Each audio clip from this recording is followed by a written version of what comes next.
Então, pessoal, boa tarde, então. Vou começar no horário, depois o pessoal vai chegando aí para a gente poder continuar a aula. Vocês viram, né, que eu coloquei lá no nosso Colab Web, deixa eu até compartilhar aqui logo a minha tela. Eu coloquei os vídeos lá da aula passada, tá. Acabou a aula, dá um trabalhinho para ficar renderizando, remover zoada, um monte de bagulho, mas eu coloquei lá, então tem tanto o vídeo sobre conceito de SEO e histórico, né, lá do pessoal da Univesp, como tem parte do vídeo que eu explico o plano de ensino e, de fato, o vídeo sobre aquela ideia de introdução aos sistemas operacionais, tá. Então já coloquei o material todinho lá para vocês acompanharem. E, se eu não estou enganado, a atividade de hoje começa às 18 horas, tá. O quiz aqui, às 18 horas, ele estará aberto. Eu acho que só acabar de configurar para deixar ele aberto, por 4 horas, tá. Vocês vão ter 4 horas para, uma vez iniciado, né, tem 4 horas para fazer a configuração do para responder o quiz, tá. Então eu já configuro isso aí. Dito isso, alguém tem alguma dúvida da aula passada? Senão a gente vai já começar ali o conteúdo, que é o conteúdo sobre a estrutura, de um sistema operacional. Alguém tem algum questionamento aí? Não? Então deixa eu só aumentar aqui o meu layout de tela, pronto. Então eu vou começar aqui a aula de hoje, né, que vai tratar aqui de como é que um sistema operacional ele é estruturado. Pronto, ficou bonitinho. Então vamos nós, né. Não consigo não, tenho que passar uma de cada vez. Então o que a gente vai conversar hoje é a ideia de serviços, né, quais são os serviços que o sistema operacional, fornece para a gente, quais são as funcionalidades, então, que estão ligadas a esses serviços, digamos assim, e quais são os elementos que qualquer sistema operacional vai precisar ter, tá. É isso que a gente vai abordar na aula de hoje. São poucos slides, são 28 slides, então é bem tranquilinho. Vou deixar um material curto, tá. De novo, esse material é baseado no livro do professor Mazieiro, que aí tem como base lá o livro do Tannenbaum, tá. Então é um material que tá disponível já para todo mundo dar uma olhada. Então vamos na parte de serviços, né. A gente viu na aula passada que, por definição, né, um sistema operacional ele precisaria fazer 2 coisas, né, ele precisaria fazer a abstração e a gerência de recursos, né. Então ele precisa ajudar o usuário ou o aplicativo, o que for, a funcionar, né, sem entender detalhes de cada hardware, digamos assim, e precisa, obviamente, gerenciar tudo isso para que todo mundo consiga ser atendido da melhor forma possível, né. Então, o que o SO tem que fazer é fornecer, abstração e gerência de recursos através de serviços, né. Então o SO ele, na realidade, ele permite com que os programas, os aplicativos, né, os sistemas, os usuários, eles desfrutem de uma série de serviços que vão ajudá-los na sua execução, na realização das tarefas às quais eles são,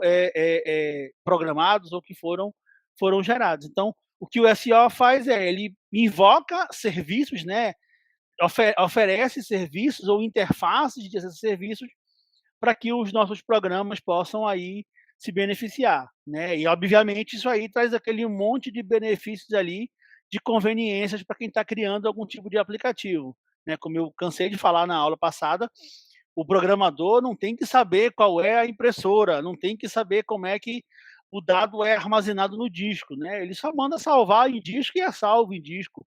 Ele manda imprimir e o negócio é impresso, tá. Ele não precisa ter detalhes de como é que o negócio vai acontecer.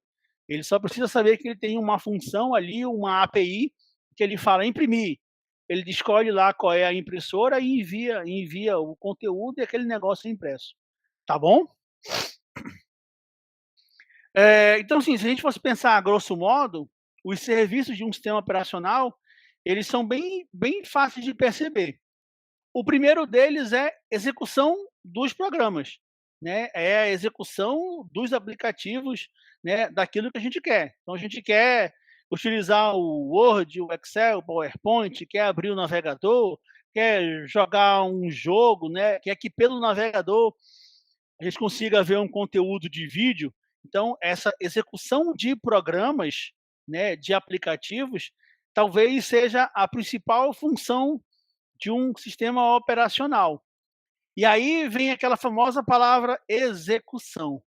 Em sistemas operacionais, quando vocês ouvirem a palavra execução, significa que algo está sendo colocado em memória para de fato ser executado. Então, qualquer aplicativo, qualquer programa, qualquer sistema, né, que, que, que, que é executado por um sistema operacional, ele é carregado para a memória e aí, em cima disso, executado. Vocês lembram da ideia lá do spoof, né, da terceira geração, onde o conteúdo era da entrada, ia para o disco, do disco para a CPU processava, devolvia para o disco, e do disco ia para a saída. É essa a ideia. Então, um programa em execução é um programa que está carregado na memória. Tá? Os programas só são executados se eles estiverem em memória. Um programa ele nunca é executado a partir do disco. Ele não é executado a partir de um pendrive. Tá? O conteúdo é lido do pendrive, o conteúdo é lido do disco, armazenado em memória, e aí, uma vez que ele está em memória completamente ou parcialmente, ele de fato é executado. Então, para executar um programa, né, nós temos que conhecer a memória, gerenciar a memória, é uma função do sistema operacional, né, e tem toda a função de gerenciar quais são esses programas que vão ser ou que estão sendo colocados em execução, né. Então, a execução de programas como um serviço, ela subentende que o SO tem que ter a capacidade de carregar esse programa para a memória e depois de colocá-lo em execução. Tem também que saber tratar o fim do programa, né. O programa pode chegar ao fim, porque ele executou aquilo que ele tinha que executar, né, acabou, concluiu, então vai lá e fechou. O que que é o fechar o programa? É descarregar tudo aquilo que ele colocou em memória. Ah, tem dados que ele gerou, esses dados são salvos, então salva os dados em disco, tá. Então não é fechou e vamos embora. Não, não é memória RAM, né, que desligou e apagou. Não, esse fim de execução é o que é que tem que ser feito? Descarrega, tira da memória, salva em disco, faz alguma coisa.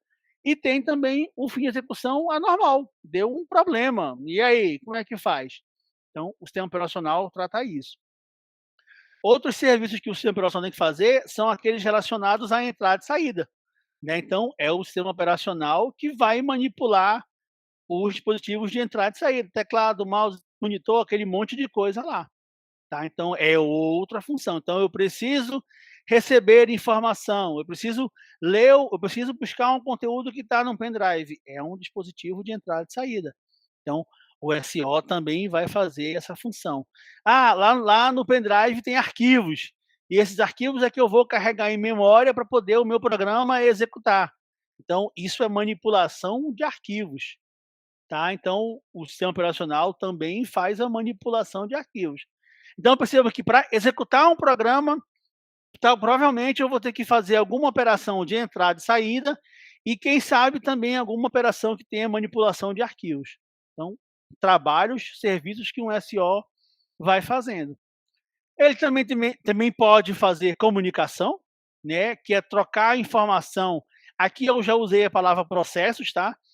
Ou vou voltar para programa para ficar melhor, entre programas que estão executando tanto no mesmo computador quanto em máquinas diferentes, via rede.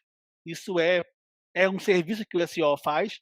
Processo eu vou explicar daqui a pouquinho o que que é. E também ele tem a função de fazer a detecção de erros. Então ele tem que perceber quando tem algo acontecendo, seja um erro de sistema, um erro do software, um erro no hardware, tá. Então o sistema operacional ele tem que ter um serviço que garanta que ele consiga salvar um estado, voltar a um estado coerente, né. Ele não pode simplesmente dar erro e aí morreu. Não deveria dar aquela tela azul e ficar travado, né. Deveria dizer que aconteceu alguma coisa e voltar a um estado que permita ele continuar operando e os outros programas possam, resolver, possam possam operar. Além disso, pensando aqui em serviços mais adicionais, a gente pode, se o sistema operacional ele for multiusuário, a alocação de recursos para os usuários, né, isso faz parte lá. Uma parte que eu diria que é a auditoria, né, que é você ter estatísticas sobre a utilização dos recursos. Então é você ter uma espécie de auditoria para saber o uso dos recursos, aquilo que é mais usado, quem mais usa, por que que usa tanto e assim vai.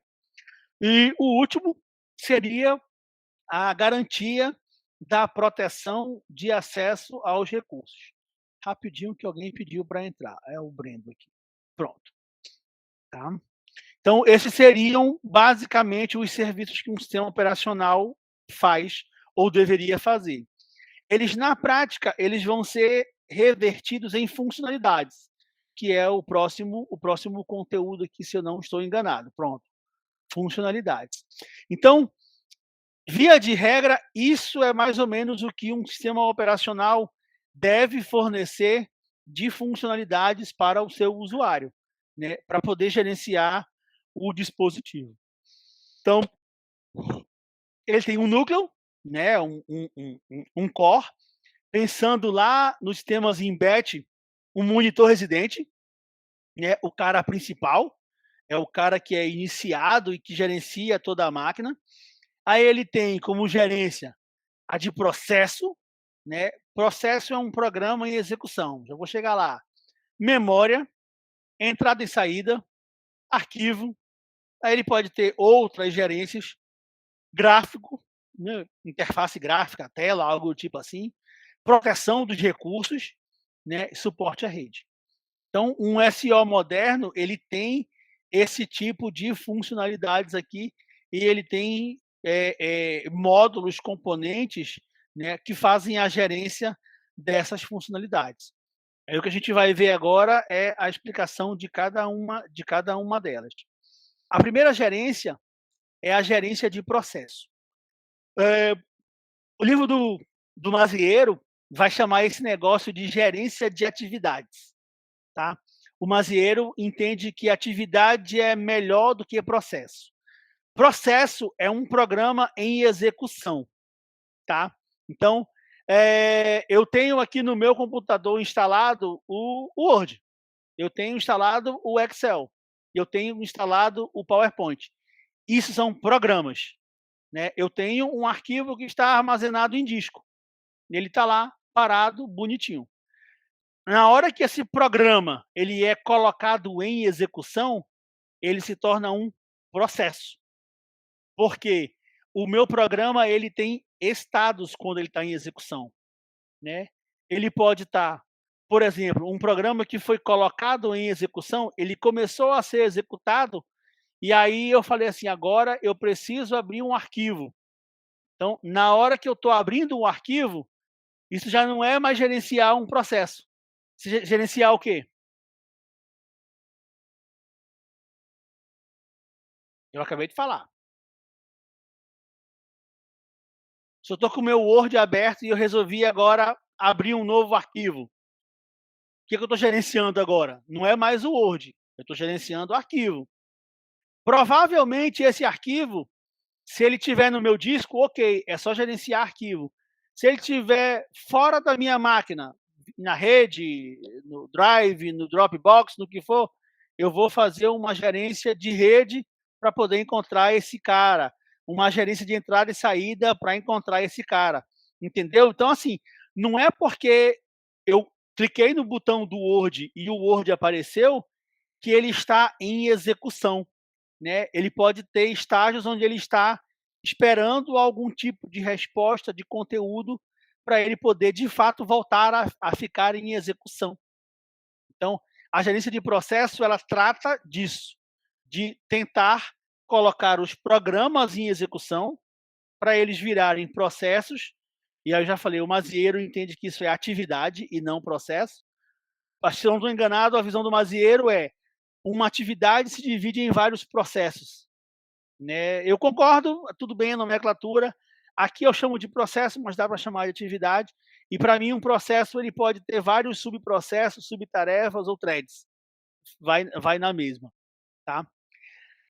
Pode perguntar. Professor, então o que significa aquela porcentagem de uso quando, por exemplo, o Word está aberto? A porcentagem de uso. Por exemplo, de memória, de CPU? Pronto, o uso de memória memória RAM, né? É quanto que tem de conteúdos, né? Vou chamar de conteúdos dos processos que estão em memória naquele momento. Estão na memória naquele momento. Ó, eu estou dando aula aqui agora, o meu está dizendo que eu tenho 64% da minha memória em uso. Né? É o que ele está me mostrando aqui no meu, na minha telinha. Por quê? Embora eu tenha só o Word aberto aqui, eu estou com o Chrome aberto com um monte de abas. Eu tenho um outro Chrome aberto, que é esse aqui, que eu estou vendo, que está com o Meet aberto. Então, o Chrome, ele é um programa. Na hora que eu estou executando, que ele está aberto aqui para mim, ele é um programa em execução, ele é um processo. E é um processo que está fazendo uso direto de entrada e saída. Porque eu estou com um vídeo aqui aparecendo, né? Minha mãozinha está aqui, então eu estou fazendo entrada e saída. Então, todo o meu conteúdo que eu estou manipulando, processando, ele é armazenado em memória, eu estou imaginando isso, e aí depois ele é descarregado de memória e enviado para o site do Meet, que transmite depois para vocês. Né? Então, tem uma captura de tela aqui da minha imagem, do meu som, ele vai para a minha memória, da memória ele é transportado via entrada e saída e rede, vai até o servidor do Google Meet, e de lá ele vai encaminhar para vocês. Tá? Tem esse atraso, dá para perceber que tem um atraso, então tem tudo isso. O percentual de memória é os processos, né, os programas que estão em execução que têm conteúdos em memória. Isso inclui o próprio sistema operacional. O sistema operacional é o primeiro programa, vamos chamar assim, que é colocado na memória. Então, o sistema operacional ele funciona assim: você ligou a tua máquina, né, o hardware funciona, tem aquela famosa região de boot. A região de boot ela vai dizer assim: opa, eu preciso carregar o sistema operacional. Aí ela começa a carregar o sistema operacional em memória. Então, o sistema operacional é o primeiro programa que é carregado em memória. Aí, quando ele está totalmente carregado, né, ele de fato entra em funcionamento. Então, ele está sempre em execução, gerenciando um monte de coisas ao mesmo tempo. E aí, fora o sistema operacional, tem todos os programas que estão abertos aqui, no caso da minha máquina, o Chrome, o Word, eu estava dando aula de API, tem o Postman, tem aqui o WhatsApp aberto, né, tem o calendário aberto, tem um outro programa, então tem um monte de coisa aberta, então tudo isso aqui está com conteúdo em memória para ser executado, ou sendo executado, tá bom? Então, cada vez que eu coloco um programa em execução, que ele vira um processo, que é a unidade básica de um sistema operacional, né? Ele está executando um processo, esse processo ele recebe uma identificação, ele recebe um process identifier, né? Um PID, um PID. Então, todo processo ele tem um PID. Quem trabalha aí com Linux, tem um comandinho ali que eu acho que é PID mesmo, se não estou enganado. Deixa eu ver se é. Faz tempo que eu não uso aqui, deixa eu só confirmar. Abrir um terminal, que é um outro programa aqui agora. Cadê?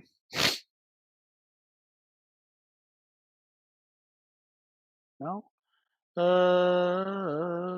Pronto. Tem um comando que é o PS, né? E eu uso aqui os atributos AUX. E aí o PS ele me dá os programas que estão, os processos que estão ativos no momento. Tá? Então, no meu caso aqui, como eu tô no Mac, estou mexendo umas coisas aqui, ele só me mostra o meu terminal que está ativo. Ele não consegue, a princípio, reconhecer o Chrome, eu tenho que mexer em variáveis para ele poder encontrar é, é, aquilo que está em interface gráfica, por exemplo. Achei. Deixa eu estou compartilhando tela cheia, não, né? Estou compartilhando só. Deixa eu mudar aqui para parar a apresentação e compartilhar a minha tela cheia. Pronto, tela inteira. Pronto. Aqui, ó. Esse aqui é um terminal, né? Eu vou só limpar aqui a tela. É um terminal. Pronto. né? Eu tinha usado aqui o PSAX, e aí ele me dá uma relação dos processos que estão ativos, e ele tem um cabeçalho aqui no começo. Opa, eu acho que eu já passei. Pode falar. Ó, ele tem aqui um cabeçalho, ele dá o PID, o terminal que ele está em uso, o tempo que esse cara foi colocado em execução e o comando. Então, tem uma série de processos aqui, ó, a grande maioria é ligada ao sistema operacional. Tá? E acho que para o finalzinho aqui, vão ser aqueles, de fato, ligados ao que eu estou fazendo. Ó. O Chrome aqui, ó, né, o meu Google Chrome. Tá? Pode falar. Geralmente estão as aplicações que são que tem interface gráfica que consome mais. Não, depende do que você está fazendo. Né? Hoje em dia, os navegadores são os caras que mais consomem recurso, né? Porque eles têm aquele zilhão de coisas que eles fazem. Mas, se, por exemplo, tu tiver com o navegador só lá aberto sei lá, no teu Gmail, e aí tu abrir um terminal e tu mandar executar um programa em C, em Java, em Python, no que seja lá, que vai fazer manipulação de matrizes, e a tua entrada são matrizes de, sei lá, 10.000, matrizes quadráticas de 10.000 entradas, né, colunas e linhas, isso vai gerar um espaço gigantesco, né?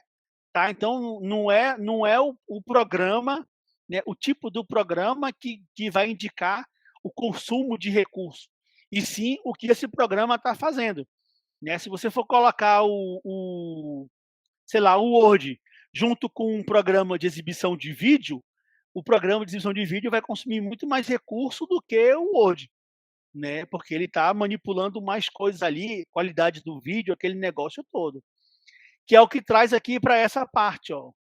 Um processo que é um programa em execução, ele precisa de 4 coisas: tempo de CPU, para ele poder executar; espaço em memória, para ele poder se armazenar e armazenar os dados que ele precisa; acesso a arquivos, para poder buscar esse conteúdo, tanto para receber quanto para salvar; e acesso à entrada e saída.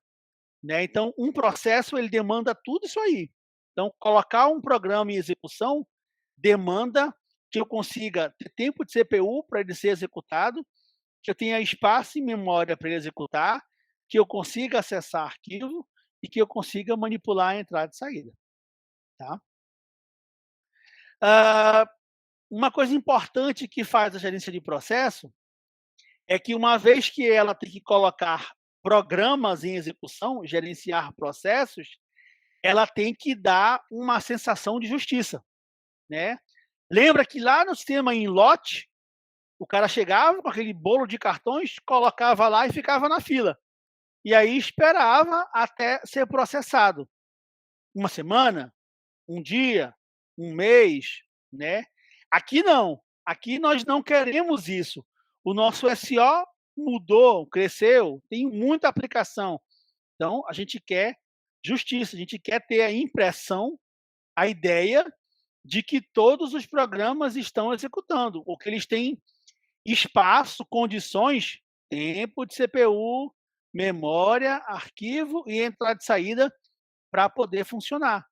Então, a gerência de processo, ela ajuda a fornecer uma ilusão de que eu tenho um processador, né, um hardware, para cada programa, para cada processo, para cada tarefa ou para cada atividade.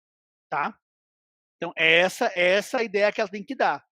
Quando a gente chegar no conteúdo de gerenciamento de processo, vocês vão entender muito bem o que é essa ideia de justiça, e como é que o SO ele gera essa ilusão de que todo mundo não, né? Que cada processo, cada tarefa tem um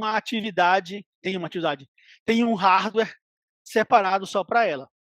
Tá? Isso, agora não vale a pena explicar não, mas a gente vai explicar isso lá na terceira semana, quando chegar em processo com calma lá.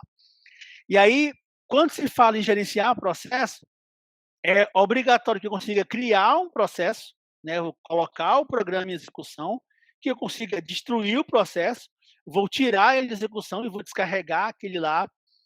Eu tenho que suspender e continuar depois do processo. Por que que eu preciso suspender um processo? Se eu tenho que fornecer a ideia de ilusão de que todo mundo está executando numa máquina, num hardware diferente, separado para cada um, para que eu tenha justiça, na hora que um processo está precisando fazer uso de entrada e saída, que ele tem que fazer a leitura de um arquivo de 1 giga, eu não posso deixá-lo parado na CPU, né? Não vale a pena eu deixar lá ele na CPU se ele não vai executar. Ele vai esperar que aquele 1 giga seja carregado em memória para ele poder trabalhar. Então, nessa hora, eu suspendo ele. Quando o conteúdo dele todo foi carregado em memória, e aí eu posso de novo voltar a colocá-lo em operação para que ele continue o processamento. Então, é mais uma tarefa feita pela agência de processo. E para finalizar, ela precisa ofertar um mecanismo que consiga sincronizar os processos e que tenha comunicação entre eles. Aí tu vai dizer, sincronizar para quê, professor? Impressora, eu tenho só uma na minha máquina, né? A princípio eu tenho só uma. E eu tenho, sei lá, 10 aplicações, 10 processos. Os 10 querem usar a impressora. E aí, como é que faz? Se eu disser assim agora, todo mundo imprime, aí todo mundo vai mandar imprimir, vai acontecer que vai ter colisão, né? Não vai dar para imprimir 10 ao mesmo tempo. Então, ela tem que ter um sincronismo para que ela diga assim: olha, gente, agora o processo 1 é o dono da impressora por 10 segundos. Opa, acabou o tempo, o próximo. Então, ele precisa gerenciar essa comunicação entre os processos, que eles saibam aqueles que estão concorrendo por algum tipo de recurso e que eles tenham uma forma de que todos sejam atendidos. Tá bom? Professor? Pode falar. Mas, então não necessariamente um processo precisa terminar para o outro ocorrer, então. É o contrário, isso nunca acontece. Quando a gente chegar lá, a gente vai ver que o negócio é o que a gente chama de tempo compartilhado, né. Então eu estou aqui agora, eu estou na tela do Meet, vendo vocês e vendo o meu compartilhamento. Eu, como usuário, tenho a impressão de que a única coisa que funciona na minha máquina agora é o Chrome com o Meet. É a minha impressão. Na prática, o Chrome, com essa aba do Meet aqui, ela é colocada em execução, tirada de execução, aí o Chrome já, o SO coloca outro processo em execução para outro processo, faz um círculo, né, e volta de novo para o meu Meet, tá? Então, o SO está sempre colocando processos em execução. Ele só não coloca quando não tem. Mas se os processos que estão em execução precisarem de CPU, eles estão todos colocados em execução em fatias de tempo, que são compartilhadas por todos. Tá? Então a Ah, ent impressão. então a Diga. impressão que a gente tem é que todos os processos estão sendo concorrentes, né, E tipo. é isso, a impressão que dá é que a impressão para o usuário final é assim: só tem o Chrome funcionando. Lendo, você fica assim, os processos estão na porrada se pegando para saber quem é que está em execução. Mas o SO está dizendo assim: não, calma. Processo 1, vai que é contigo. Opa, acabou teu tempo. 2, não pode. 3, acabou. 4, 5, 6, voltou para o 1 de novo. Tá? Então, eles estão sempre colocados, estão sempre em execução. Aí pode ser que um processo não tenha condições de ficar em execução, é outra coisa, mas eles estão sempre tendo um slot de tempo para colocar os caras em execução. Tá? Professor, Pode isso falar. tudo se baseia num núcleo só, né? No Porque núcleo, assim, isso se baseia na ideia de que o SO ele tem um núcleo só, tá? Aí o SO ele tem assim, eu SO, eu sou um cara monolítico, eu tenho um único núcleo onde eu gerencio memória, processo, aquele negócio todo. Agora eu SO sei que essa máquina que eu estou rodando aqui, ele tem um processador com 12 núcleos, né? E que se eu ainda colocar aquela ideia de hyperthread, não sei o que, eu dobro esse negócio. Então, o SO tem essa capacidade de dizer assim, olha, eu vou então alocar um processo para executar no núcleo 1 do hardware. Eu vou colocar o 2 para rodar. Então, o SO tem essa possibilidade, tá? Ele consegue fazer isso sem problema nenhum. Via de regra, a gente não consegue ter uma estatística clara disso, né? De qual é o processador que o SO está utilizando. Ele disfarça. Assim, para o usuário, o negócio é o mais transparente possível, né? O usuário tem a impressão de que é ele, o hardware e a aplicação que ele está no momento. Acabou-se. Né? O usuário ele olha assim e diz assim: opa, notebookzinho aqui, Meet via Chrome. Pronto. É a ideia que o usuário tem. Isso é legal. Porque você já imaginou o usuário pensando, e agora o que vai acontecer? Eu tenho memória, não tenho memória? Não. Para o usuário é transparente. Eu estou aqui na aba do Meet. Vou passar para a aba agora do Colab Web, que está a aplicação, que está a apresentação. Mudou, mudei, nada aconteceu, não morri e o negócio funciona muito bem. Então, essa abstração é algo que o SEO faz e faz muito bem. Né? Ninguém tem medo de nada. Tá? A próxima gerência é a de memória. Né? E aí, por que eu tenho que gerenciar a memória? Porque Professor, memória. Pode falar. tem uma pergunta do Vitor que ele pergunta se. Do Então o Vitor. SEO disfarça a Tá no chat? capacidade de. Tá no chat. Então o SEO Isso, disfarça.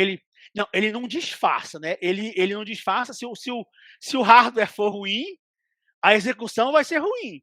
Né? Se o hardware tem pouca memória, vai demorar mais a execução. Vai travar. Tu vai mandar abrir um aplicativo, vai demorar a abrir, isso ele não disfarça. O que ele abstrai para o usuário é que o hardware está sendo executado ao limite, vamos chamar assim. Né? Ele disfarça o uso. Então, assim, o usuário tem a impressão de que naquele momento que ele está com o Word aberto, ele, o Word e hardware, acabou. É tudo para o Word. Entendeu? Ele não tem a noção de que o próprio SEO está disputando o recurso com o Word. Né? Que tem outros programas em execução por baixo ali que ele não está vendo, que estão realizando operações que estão ajudando, por exemplo, o Word a funcionar. Então, isso que acontece. Tá? Então, ele tem essa visão. Voltando aqui para. E com certeza, Isabela, a ideia é essa. Não tem por que um usuário ficar preocupado. Né? Por que eu vou dizer para o usuário, não usuário? Agora, neste momento, já imaginou um SEO com um monitor aqui no canto, com aqueles logzinhos? Agora está passando o processo 1, que é o Word, que está salvando o conteúdo no arquivo. Agora é o processo. O cara ia ficar doido. Não precisa. Né? O usuário tem que ser o mínimo possível perturbado. O que ele precisa é dizer assim: ó, cliquei no botão do Word, o Word apareceu para ele.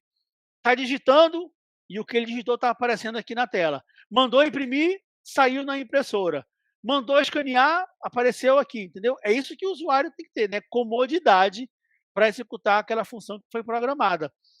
Se tem 20 aplicativos, processos embaixo, 100, se eles estão brigando por memória, por arquivo, por entrada e saída, por rede, isso para o usuário tem que ser transparente.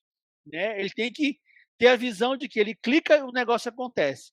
Ele manda fazer e o negócio é feito. Tá? Como é feito por baixo, toda essa abstração morreu.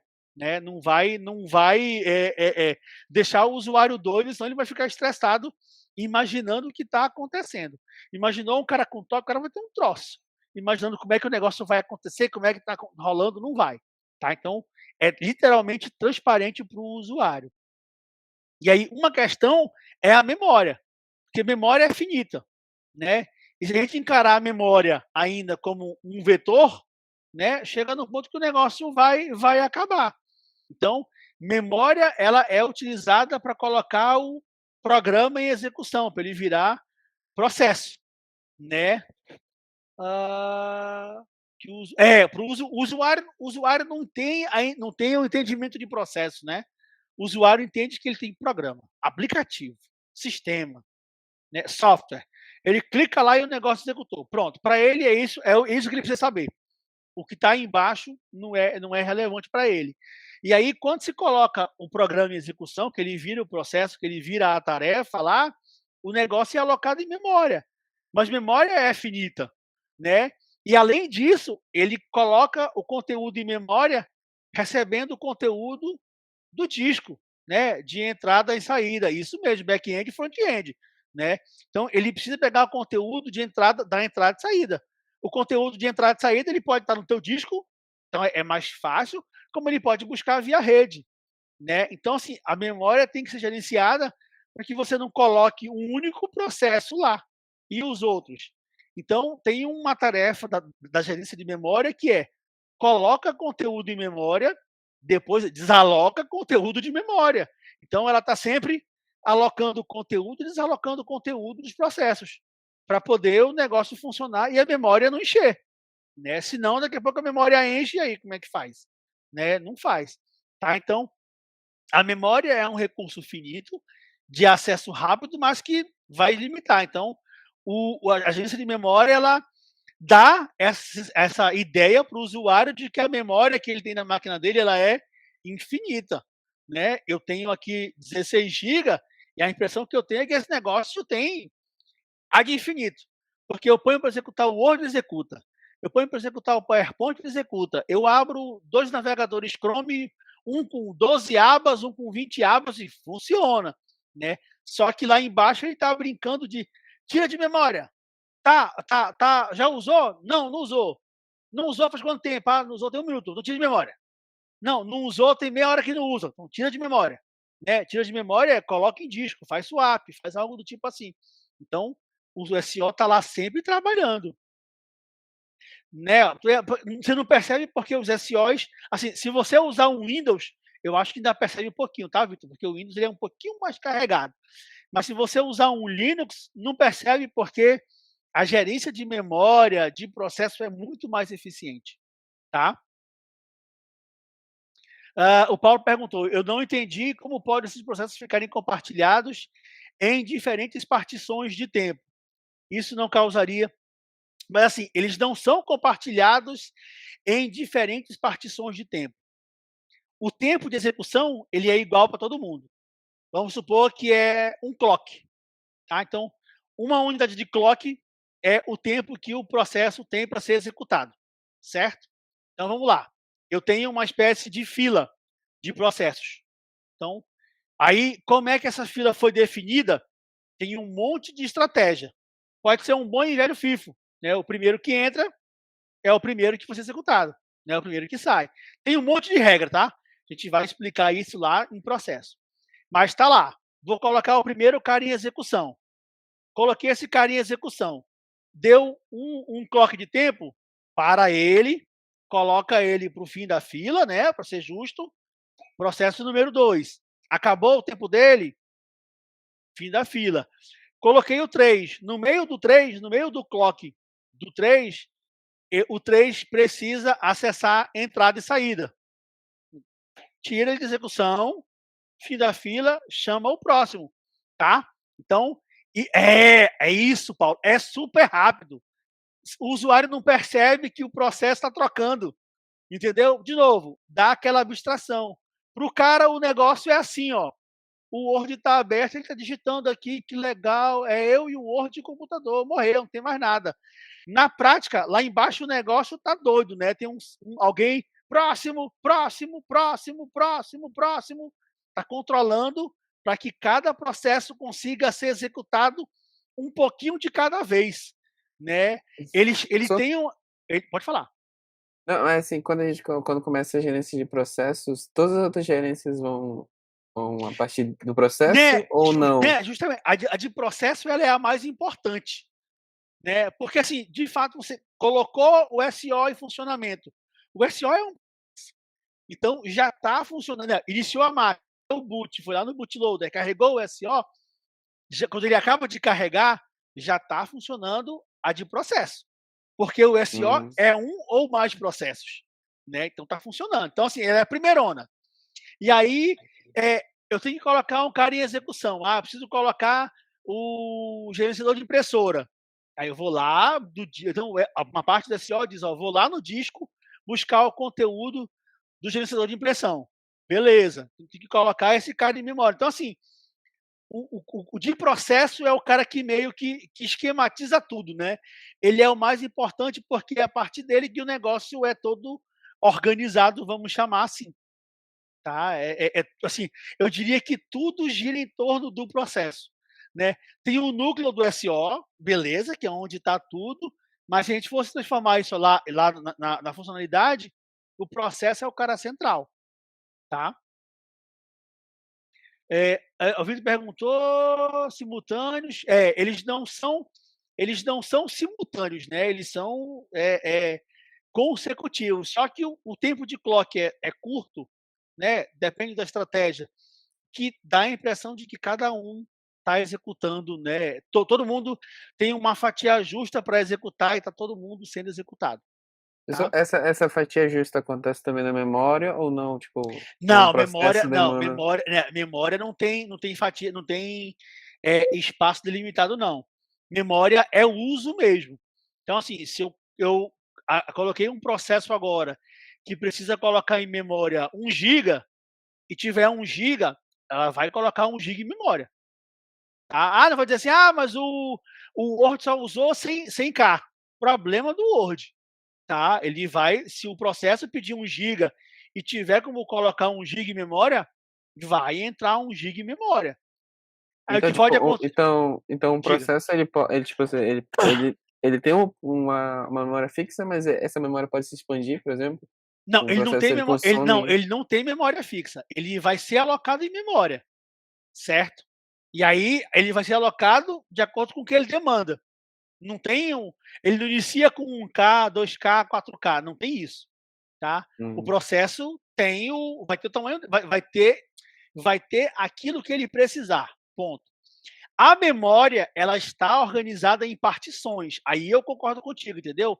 A memória pode ter partições, por exemplo, de 2K, 4K e assim vai, tá? Hum, Mas aí então, vamos dizer, o processo do Word, ele está usando 5 partições de 4K, 20K para o Word. Legal, tá? Aí a agência de memória, ela sabe qual é o primeiro processo, a primeira partição, que está o Word, a segunda, a terceira, a quarta, a quinta.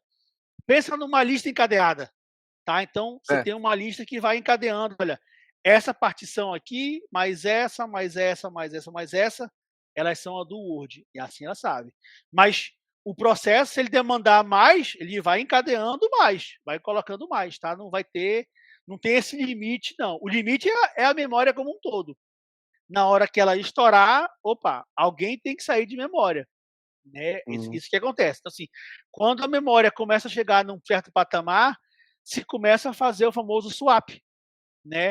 É. Aquele processo que tem conteúdo em memória que não está executado, que não está em execução, ou que não está em execução por um bom tempo, ele é retirado de memória, ele vai para disco. Quando ele volta a executar, chama do disco, coloca em memória, para poder sempre liberar espaço em memória, né? Memória é muito mais finita do que disco, tá? Então a ideia do swap é justamente essa. Sim. A alocação dinâmica é isso, assim, sistema operacional, para você entender, programação é fantástico, porque a gente vai ver na prática todo aquele bolo de estruturas de AED lá, na prática, como é que o negócio funciona. Porque é muito legal de perceber. É lista, é pilha, é fila, é árvore. Tudo que a gente viu lá em AED1 e AED2 tem algum tipo de aplicação prática no sistema operacional. Impressionante.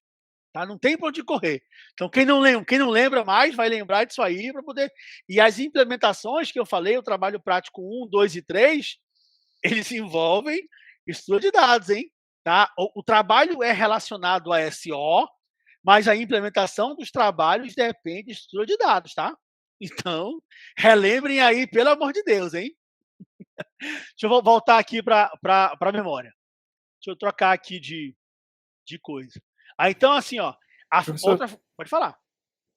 eu percebi também que existem memórias quando é vendida, por exemplo, no processador, essa memória de L3, L2, L1, Isso, os caches, né? eles servem para Otimizar Isso. Qual é a ideia? Isso Interessante está isso. lá na memória, que é a outra gerência lá para o mês de fevereiro. Mas vamos lá. Eles servem para ajudar o processador a não ter que buscar muita memória. Essas memórias que são agregadas ao processador, a L1, L2, L3, aquelas caches lá, elas são super, hiper, ultra velozes, né? Elas são muito rápidas. Elas são pequenas, armazenam pouca informação, são caras, mas elas são muito velozes. Então, assim, um conteúdo que é recorrente, então, um conteúdo de um processo que está sempre em execução, no meu caso aqui, o Chrome, por exemplo, né, o meu Chrome com essa aba do Meet aqui, né, se eu tenho um conteúdo que eu estou sempre recorrendo a ele, para que eu vou armazenar esse conteúdo lá na memória normal, na memória RAM? Se eu posso colocar na L1, na L2 ou na L3, que eu consigo acessar muito mais rápido. Tá? Então, serve como consulta, como você falou aí, Vitor, agora. Eu consigo buscar informação que é repetida, que é usada muitas vezes, mais rapidamente. Isso me ajuda mais. Tá? O Vitor perguntou aqui se o processador ele consulta L1, L2, L3, RAM. Essa é a ideia. Tem toda uma hierarquia de memória, né? Então ele pega a mais perto dele, as L1, L2, L3, RAM, HD e assim vai, tá? Isso, a ideia é um cara que está sempre ativo, super ativo, manipulando muita informação, eu posso muito bem alocá-lo em cache. Né? Então, tem caches que elas recebem só o conteúdo de registradores, tá? Para poder ser algo que está literalmente em execução naquele momento ali. Tá? A gente vai trabalhar com isso com mais calma quando chegar lá no conteúdo só do gerenciamento de memória. Então, de forma geral, a gerência de memória precisa organizar a memória, né, para que todos os processos consigam ser executados. Né? E isso da melhor forma possível para que todo mundo funcione corretamente. E aí tem aquela pergunta legal, né? Professor, estou aqui trabalhando na minha máquina e já está dando aqui 98%. 99%. E agora? A memória RAM vai acabar. Aí é nessa hora, eu já falei, ela vai dizer assim, ó, quais são os assim, ó, pergunta aí da de processos, quais são os processos que estão mais tempo ociosos, que ainda estão por aí. Eu vou tirar esses caras daqui, eu vou colocar esses caras em disco.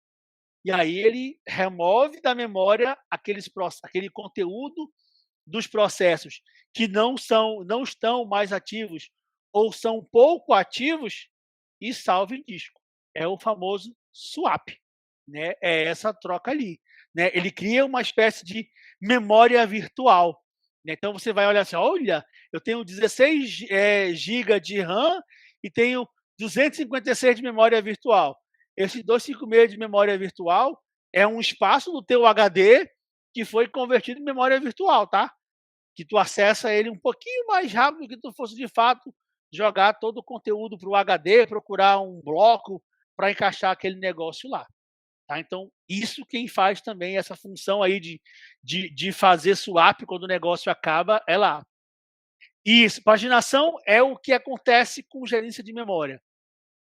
Paginação é o elemento principal para fazer gerência de memória. Tá? A gente vai chegar nisso lá quando chegar no conteúdo de memória lá, acho que em fevereiro a gente chega lá. A próxima gerência é a de entrada e saída ou de dispositivos, né? E aí que é muito tranquilo, né?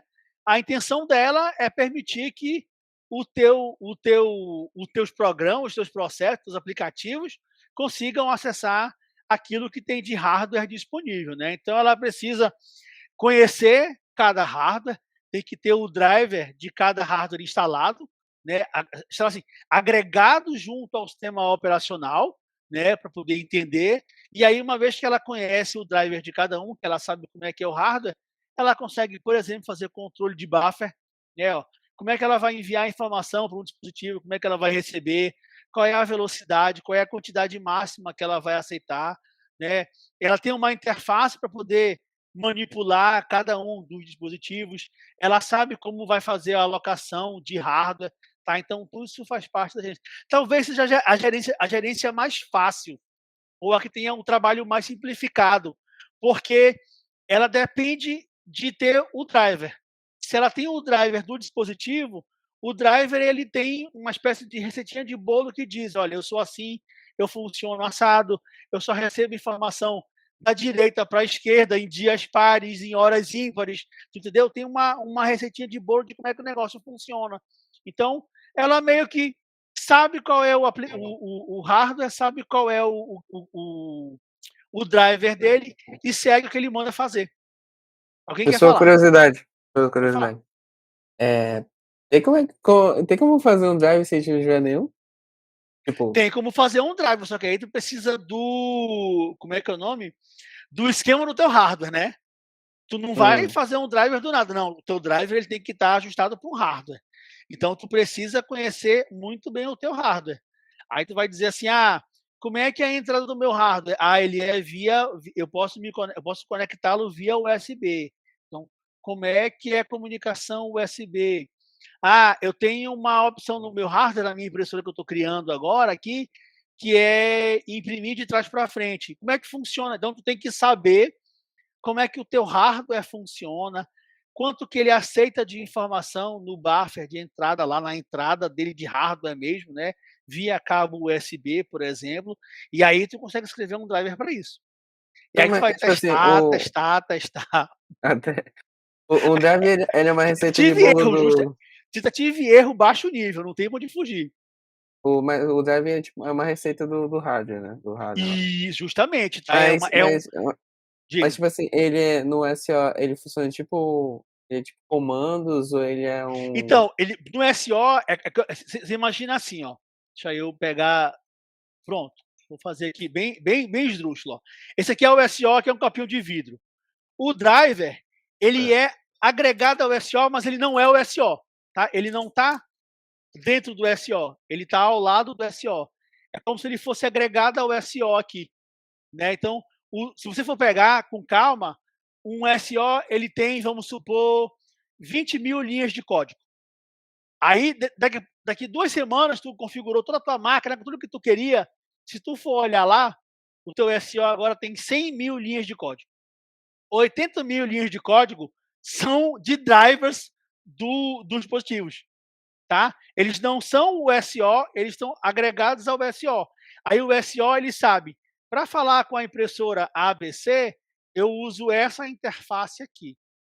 Aí ele pergunta, impressora ABC, o que tu faz? Eu faço isso aqui de funções. E é um pacote de instruções, justamente, Vitor, tá? É isso mesmo. Então, assim, o driver, por isso que para o SO é muito tranquilo, porque é o fabricante do hardware que fornece o driver, né? Tu imaginou se a Microsoft tivesse que ela criar o driver de cada... Não ia funcionar, né? Então, é o fabricante que fabricou, que projetou, que monta o driver do dispositivo, obviamente testa ele antes, né? Lá no Windows, no Linux, no que for, no Android, e aí diz, olha, tá aqui o driver da minha impressora, do meu scanner, disso, daquilo outro. E aí o SO, quando ele instala o driver, ele está copiando o driver para uma região, fazendo conexões para dizer assim, ó, SO, tu tem agora um hardware novo. Para falar com ele é a interface ABCD, beleza? Beleza. Pronto. Aí funcionou. Então, criar um driver é um Então, trabalhão. então o SO, então, como a Isabel falou, uma extensão É uma do extensão SO, do SO, né? Ele não é o SO como um todo, né? Ele não é um SO. Ele faz parte do SO porque ele está agregado e o SO sabe que ele está relacionado a um hardware que ele tem acesso e ele tem uma fórmula de como acessar aquele hardware. Ele tem um pacote de instruções, né, de interfaces que ele consegue chegar naquele dispositivo e usá-lo, tá? Aí o SO ele usa as instruções e executa o que tem que Justo. executar. Na realidade, o SO ele sabe como acessar. Aí, quando o teu programa, né, vamos chamar de o teu processo agora, perde algo, eu preciso imprimir. Aí o SO vai dizer, O programa fala assim, SO, eu quero imprimir na impressora ABC. Beleza, aí o SO sabe, alguém acionou aqui uma interface de impressão. Gerência de impressão, alguém quer imprimir na impressora ABC. Pega para ti. Aquela informação vai para lá e aquela informação, agora o cara vai dizer assim, para a impressora ABC, a informação tem que ir nesse tipo de pacote aqui, com esse formato, com essa cadência, com esse tempo. E aí o SO pega aquela informação que ele recebeu e prepara bonitinho Então, e manda para aquela interface. A gerência responsável por isso é de É entrada de e entrada e saída saída. usando drivers, né? Justamente. Só que ela só vai funcionar se ela souber o driver. Né? Ela precisa saber qual é o driver, como é que funciona, para poder ela manipular o negócio bonitinho. Tá? Então, professor, pode falar. como é que são as situações dos drivers genéricos que a Microsoft, por exemplo, quando você instala o Windows, geralmente não precisa instalar drive de vídeo, drive de rede, já tem um genérico que faz funcionar. É o genérico porque ela já conhece ele há muito tempo, entendeu? E ele não modificou. É por isso que ele é o genérico. Então, o mesmo driver que foi, sei lá, instalado numa máquina em 2010, 2012, 2014, entendeu? Assim, é aquele hardware padrão, né, que nunca não teve modificação. Então, o driver de USB não mudou. Né? Agora deve ter o driver de USB 1.0, acho que é 1.1, 2.0. Então, ele tem drivers que não mudam. Né? O driver da USB só vai mudar agora quando vier uma nova versão. Então, é um driver que continua lá ad infinito, digamos assim. Então, tem um bolo desses aí que estão lá, mas que já foram escritos em algum momento, estão só sendo reaproveitados, entendeu? O Windows só faz reaproveitá-los para colocar lá. Agora, hardware novo não, né? Você comprou uma impressora nova, uma placa de vídeo nova, vem um driver novo ajustado para aquele cara lá. Aí você é obrigado a fazer a instalação. Por isso que se você for instalar Windows, Linux, Mac, aquele monte de bagulho lá, eles já devem ter a grande maioria dos drivers, porque são coisas mais antigas, né? E que não tem reformulação. Então ficam lá. Tá? Aí é literalmente só aproveitar. Por isso que ainda acho que a entrada e saída é a gerência mais tranquilinha. Entendi. Tá? Obrigado. Tranquilo. Então vamos nós. A outra gerência é a de arquivos. Né? Então, assim, um arquivo é ali a coleção de informações, né, que o nosso processo está trabalhando, manipulando. Né? A gerência de arquivos ela precisa trabalhar em conjunto com a de entrada e saída, para que ela consiga acessar dispositivos, né, e dentro deles criar, né, ou ler, ou apagar arquivos, diretórios, aquele negócio todo bonitinho. Então, de forma geral, o que ela vai fazer é criar e remover arquivo, diretório, vai dar suporte para primitivas de criação, de manipulação dos arquivos. Se eu precisar fazer swap, fazer esse mapeamento de arquivos que estão em memória secundária, em memória virtual, né? E tem que ter uma espécie também de coerência, né? Se eu estou transportando informação da memória secundária do disco para a memória RAM, eu preciso ter algum mecanismo que garanta que a informação que chegou lá na memória chegou correta, chegou íntegra, não chegou faltando nada, e vice-versa. Então, também fornece uma espécie de mecanismo de correção, de coerência para garantir que o negócio tá funcionando. E uma coisa legal sobre arquivos é que arquivo é um negócio muito abstrato. Né? A gente consegue visualmente hoje ver arquivo, tudo bonitinho, mas arquivo é um conceito bem abstrato que já é utilizado em SOs há muito tempo. Então, o Unix, de forma geral, ele tem as suas conexões de rede, aquilo que ele está estabelecendo ou estabeleceu de conexões, elas funcionam como arquivos. Tem um diretório onde você consegue listar todos os arquivos, né, que são as conexões de rede. A mesma coisa como os processos que estão em execução no kernel do Linux, lá do Unix, tem um diretório chamado /proc, onde tudo que tu listar lá, você lista e vai ver arquivos, e esses arquivos eles são relacionados aos processos que estão em execução. É um negócio muito maluco. E para completar a maluquice, tem um sistema operacional chamado de Plan 9, que é experimental, né? Que ele só funciona na base de arquivos. Tudo para ele é arquivo. Tudo são arquivos. Eu confesso que eu nunca tive vontade de entender ou de procurar, mas se alguém quiser procurar, fique à vontade. Se quiser explicar, a gente até agradece. A outra gerência é a de proteção, né? Então, onde eu preciso garantir que um recurso que eu estou gerenciando, né, hardware ou software, programa ou dispositivo, ele só vai ser acessado ou só vai estar acessível a, de fato, usuários que têm permissão para acessá-lo, né? Então, a gerência de proteção, ela precisa garantir o uso correto, né, de pessoas autorizadas e bloquear o uso de pessoas não autorizadas, né? Então, tem que ter um mecanismo de controle para isso. O Windows ele cria lá o dono, né? O Linux também. Então, quem conhece Linux e Unix tem aquele negócio do 777, né? As permissões para acessar conteúdos, né? Que o 7 significa leitura, escrita e gravação, onde leitura vale 4, escrita vale 2 e execução vale 1.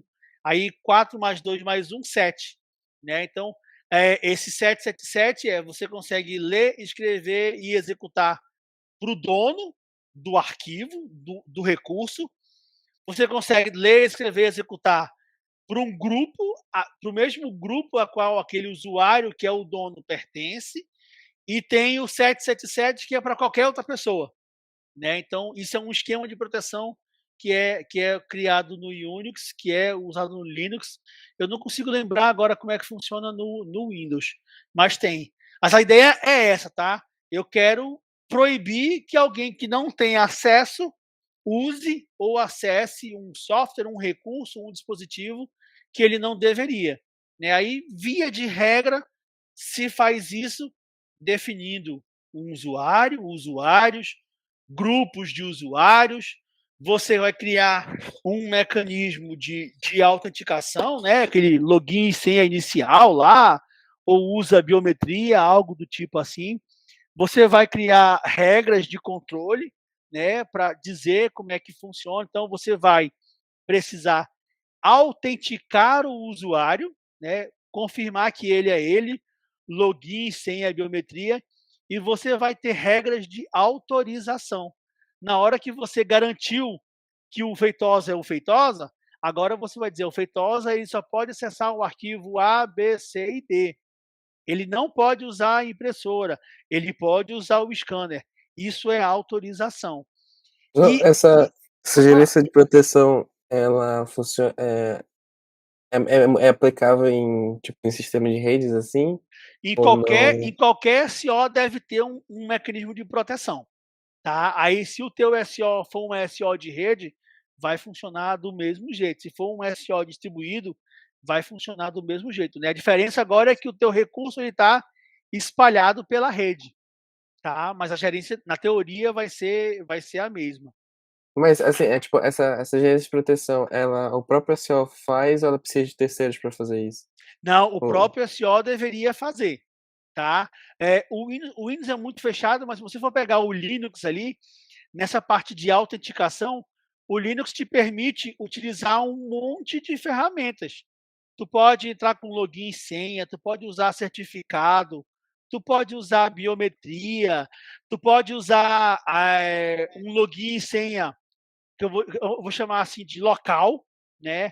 Tu pode usar um login e senha que estão num serviço de diretórios, como um LDAP. Tu pode usar login e senha do Google, né? Usando aquela ideia de single sign-on. Tá? Então, tem vários esquemas de proteção, mas é o SO que fornece, que garante isso para ti. Tá? Então, tipo, no SO, no SO a gente pode, tipo, criar regras de proteção ou tem, tipo, Não, já tem o essas regras? SO ele já vem com as dele. O que tu pode fazer é utilizar a que eles têm. Aí tu pode criar uma nova para adicionar o teu SO. Isso não tem problema nenhum, não. No Windows eu acho mais complicado, mas no Linux você consegue criar um módulo lá para fazer uma proteção de outro formato agora. Entendeu? Aí eu quero uma proteção que o usuário, que para fazer a autenticação, o usuário primeiro use o Google, né? Use lá a sua conta do Google, depois ele recebe um SMS, entendeu? Você pode montar um esquema de autenticação do seu jeito, mas você precisa implementar e depois agregá-lo ao teu SO. Tá? Você não consegue de cara, assim, no Windows você não vai mexer, ponto. No Linux, que é código aberto, você vai conseguir fazer a tua manipulação sem problema nenhum. Tá? Por isso que eu tô perguntando, porque no Windows geralmente precisa de Não, o terceiros Windows é para fechado. fazer. O Windows é fechado. Você vai ter que comprar um aplicativo, um software para isso. Se você tiver num Linux aí você consegue criar, desenvolver o teu, né? E depois também compartilhar ou vender ou liberar para acesso. Para fechar aqui, a última parte da gerência é que seria interessante que também houvesse uma espécie de auditoria, né? Então, deveria haver uma espécie de contabilização de tudo aquilo que foi feito pelos usuários, a hora que logou, a hora que saiu, recurso que acessou, para que você consiga, no final, ter algum tipo de garantia de segurança também. Aí, outra coisa que não vale a pena falar muito, né, são outras funcionalidades. Interface gráfica pode ter uma gerência para isso, suporte à rede, que está meio vinculado à entrada e saída, multimídia, que também está vinculado à entrada e saída, energia, se for trabalhar ali com parte mobile, tá? Mas acho que não vem muito ao caso, não. Vamos então fechar a parte do conteúdo, que é a parte que fala dos elementos de um SO. E aí vocês vão ver que o SO ele é um negócio muito complicado, viu? Primeiro que ele não é um bloco único, né? O SO ele não é ali, embora ele pareça um monobloco, né? Um monolítico, vamos chamar assim, ele na realidade tem vários softwares, vários componentes ali que ajudam ele a funcionar. Um exemplo aqui é o SO do Linux, né? Ó. Ele tem o kernel, que é o núcleo mesmo grosso lá onde o negócio funciona, os módulos do kernel, que são os drivers, né, que vão conversar com o hardware. Em cima do kernel, ele tem as bibliotecas, né, que tem as funções, e em cima delas tem os utilitários, aplicativos, aquele monte de coisa lá. Tá? Então, assim, embora pareça uma caixinha fechada, tem um monte de componentes que fazem um SO funcionar. Então, tem diversos componentes, cada um com seu objetivo, que ajudam o SO a funcionar como um todo. De modo geral, o que o kernel, o que o SO ele tem é um núcleo, o seu kernel, os seus drivers, né, o seu código de inicialização para ele poder funcionar e programas utilitários. Tá? Então, assim, o kernel aqui na parte mais central, digamos assim, no núcleo duro do SO, eu vou ter o meu código de inicialização. Então, quando eu instalo o meu sistema operacional, lá no meu bootloader do disco, do meu hardware lá, eu digo assim, ó, tu iniciou, tá funcionando, tu fez a tua checagem aí de hardware, tu tá ok? Aciona esse código de inicialização aqui agora. Vai lá no disco, na região ABC, e executa esse código aqui. Esse código é o código que carrega todo o resto. Pensa no Linux, né? Quem já viu o Linux iniciar naquele modo de linha de comando ali, que ele vai colocando linha por linha, dando OK, isso é o código de inicialização funcionando. Que ele começa a se carregar, vai se colocando em memória, e começa a carregar driver, começa a carregar não sei o que, dando aquele monte de OK, pontinho, pontinho, OK. Isso é o código de inicialização funcionando. Aí tem os drivers, aí tem o núcleo, com as suas gerências, aquele monte de funcionalidades, né? Tem aqui aplicativos de um lado e programas utilitários do outro lado. Abaixo do SO tem o controlador do dispositivo, que via de regra está junto com o hardware, né? Tem um middlewarezinho lá, um circuito que recebe aquela coisa que está junto com o hardware, não vai estar junto com o SO. e, de fato, o dispositivo físico.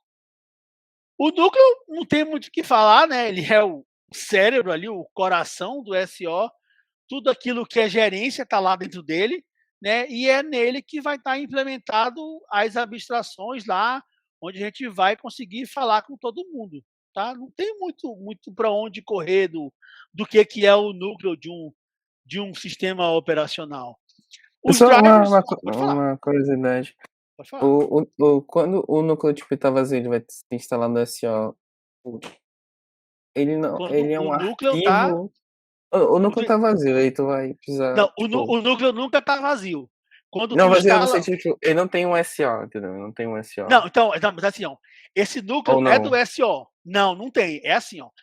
Tu pegou a máquina agora, tu comprou a máquina tá zerada, tá sem nada, né? A máquina tem um firmwarezinho lá, um bootloader que permite que ela funcione, né? A máquina consegue ligar, né? E aí tu vai lá e a máquina pergunta: você vai fazer a instalação via USB, Uhum. via como é que é?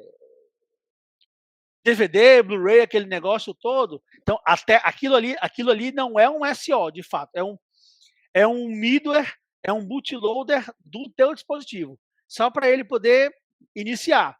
Aí quando tu de fato começa a instalar o teu SO, aí sim, esse bootloader, esse boot aqui do teu dispositivo começa a copiar o teu SO para disco e aí faz a instalação. Quando ele acaba de instalar, né, o SO é isso aqui, ó. Ele tem o Então, núcleo tipo, dele. então, o núcleo, ele é formado assim que o SO é instalado, é? Isso, o núcleo é composto por tudo aquilo que o SO faz.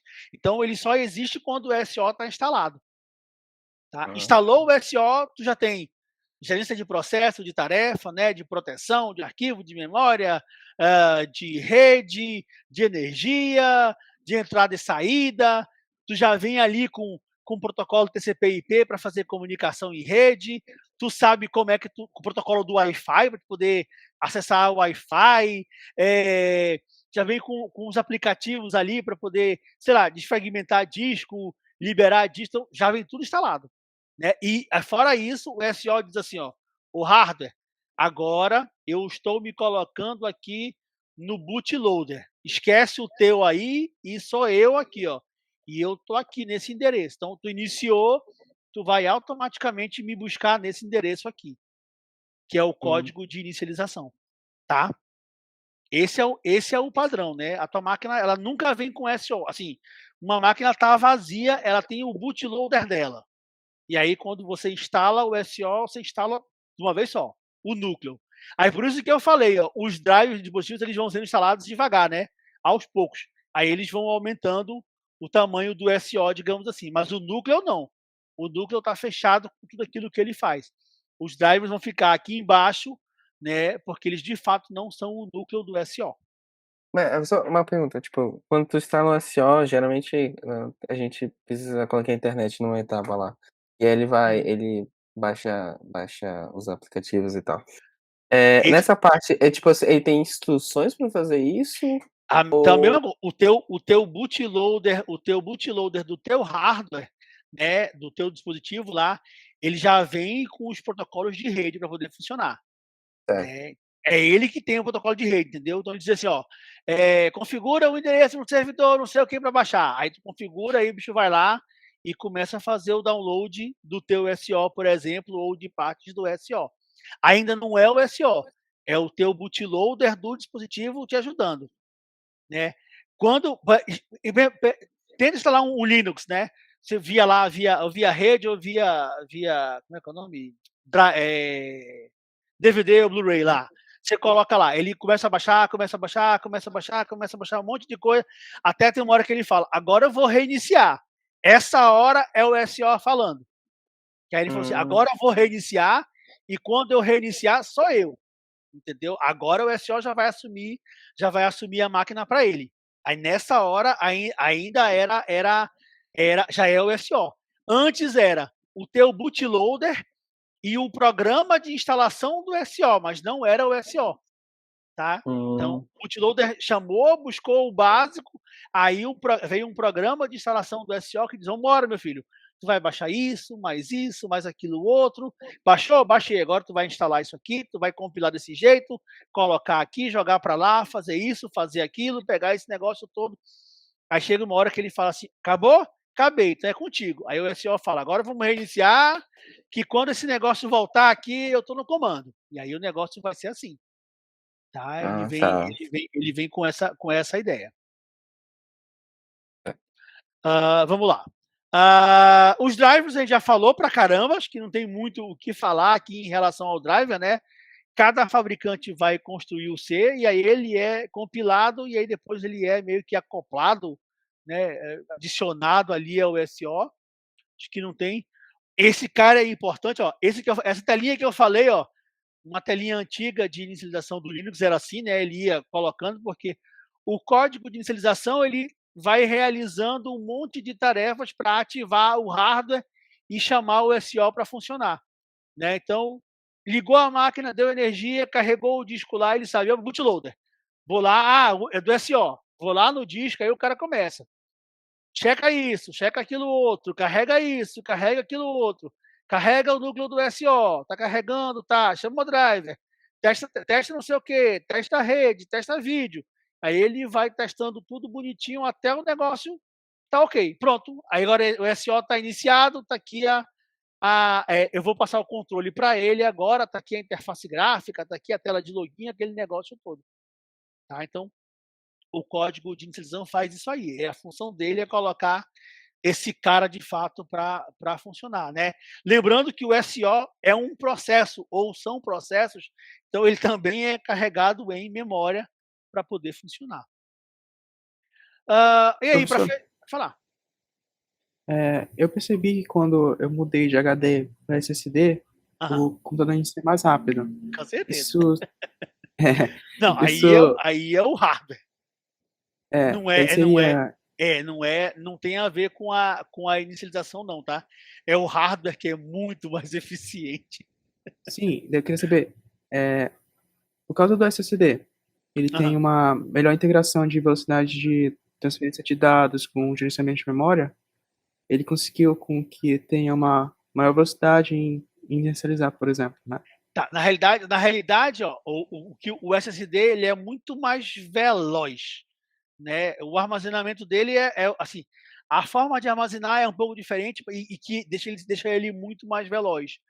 O SO ele não vai funcionar mais rápido porque o teu HD é SSD, entendeu? Lembra que tem aquele buffer ali que eu falei? Tem um buffer aqui nos drivers que é justamente para controlar isso, tá? Não dá para assumir que agora que você colocou um HD SSD, o SO vai funcionar mais rápido, não. O SO vai funcionar na mesma batida. Só que como o SSD é muito, muito, muito melhor, muito mais eficiente, o tempo assim você percebe claramente que o negócio anda muito mais rápido. Mas o SO, ele não está se comunicando mais rápido. Ele se comunica da mesma velocidade. O problema é que antes a comunicação dele com o outro hardware era muito lenta, né? E agora é muito mais veloz, por isso que o negócio é mais imediato o resultado, né? Você Então, às vezes, sai. o SO ele consegue executar os processos mais rápido, mas não quer dizer que ele é mais Na rápido. realidade, ele sempre executou naquela velocidade. O Hum. problema é que o teu hardware antigo ele era eletromecânico, né? O teu HD, né? Ele tem partes mecânicas, né? Ele tem lá um motorzinho que gira cabeçote para um lado, disco para o outro, e não sei o que Hum. cacareco todo, entendeu? Quando tu passa para um disco sólido SSD, isso morreu. Tu não tem etapas, tu não tem elementos eletromecânicos, né? É tudo elétrico agora, né? É tudo flasheado, então é muito rápido. Então, é tudo muito mais eficiente de fato, né? O SO está na mesma posição. Se o teu dispositivo for muito mais rápido que os barramentos que o hardware tem, vai ter um controle de fluxo aí para esse negócio não virar bagunça, tá? Mas o SO, ele opera na velocidade que for permitido para ele. Então, ele sempre tem a possibilidade de ser mais rápido, mas o hardware que limitava ele. Aí agora, como o teu SSD está lá, esse negócio não tem mais limite nenhum, o negócio é show de bola. É espantoso quando você instala uma máquina com SSD. Você sai ali de 20 segundos para 1.2 segundos, é muito legal. Para fechar, gente, ó, tem aqui utilitários, aí qualquer programa que o SO use lá para fornecer alguma funcionalidade extra é um utilitário, né? Formatação, manipulação de arquivo, interface gráfica pode ser vista como um programa utilitário, então tudo isso aí faz parte. E aí, fora disso aí, o usuário ainda consegue instalar os seus softwares, os seus aplicativos. Para fechar, para mostrar um pouquinho a diferença, ó, essa é a organização do Android. Né? A gente viu aqui em cima uma organização aqui, né, do Linux, né? E aí, para fechar, tem a organização do Android, né? Ó. Então tem aqui o kernel do Android, que é um Linux, né? A gente sabe que o kernel do Android é um Linux. Aí, junto com ele, tem um zilhão aqui de drivers já e de gerências também. Tem aqui a gerência de energia, no caso do Android é bem importante. Tem uma camada, né, de abstração ali, de bibliotecas, vamos chamar assim, que fazem abstrações, que gerenciam áudio, comunicação, sensores, aquele monte de coisa. Tem o núcleo, o core mesmo ali do Android, que faz o núcleo não, né? A parte de execução dos códigos Android, runtime mesmo, as bibliotecas ligadas ao Android. Tem as bibliotecas em C, que o Android faz uso. Em cima disso tudo, tem toda a parte de Java, né, onde toda a parte de gerenciamento de pacote, janela, todo aquele negócio é feito via Java, né? E em cima disso tem, de fato, os aplicativos que são instalados.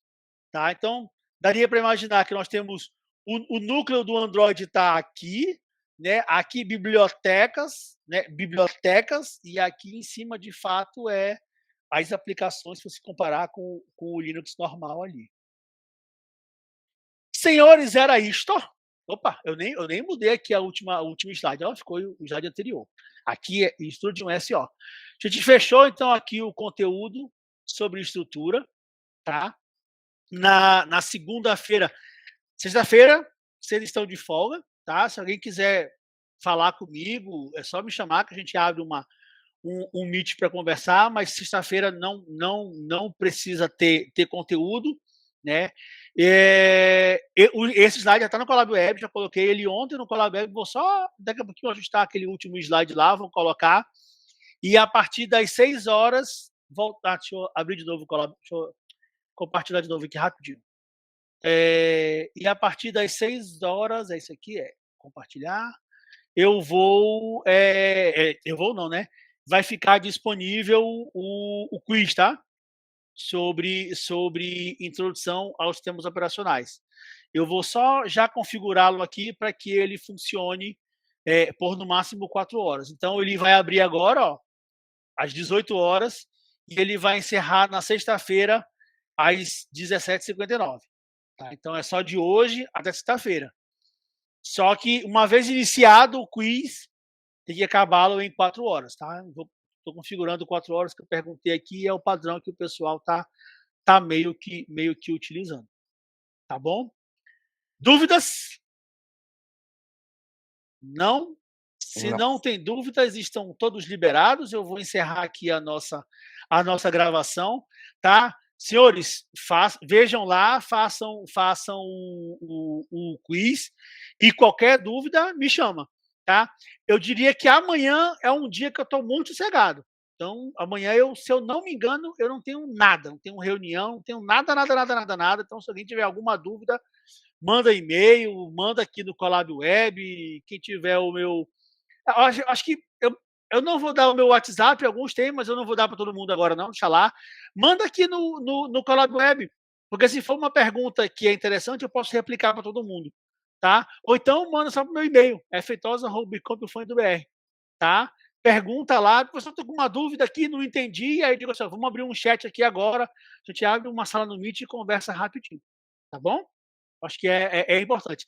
Sexta-feira, na hora da aula, de 3 às 6, me marcaram uma reunião aqui de 3 às 4, que eu realmente não posso negar, tá? Mas, assim, acabando a reunião, eu acho que não demora muito não, acho que acaba antes das 4, eu estou disponível. Então, se alguém não quiser conversar comigo de 4 às 6, é só avisar que a gente abre não, né? Usa essa mesma sala aqui, tá? E conversa sem problema nenhum, tá bom? Então, senhores, aproveitem e descansem aí e mão na massa no nosso quiz, tá bom?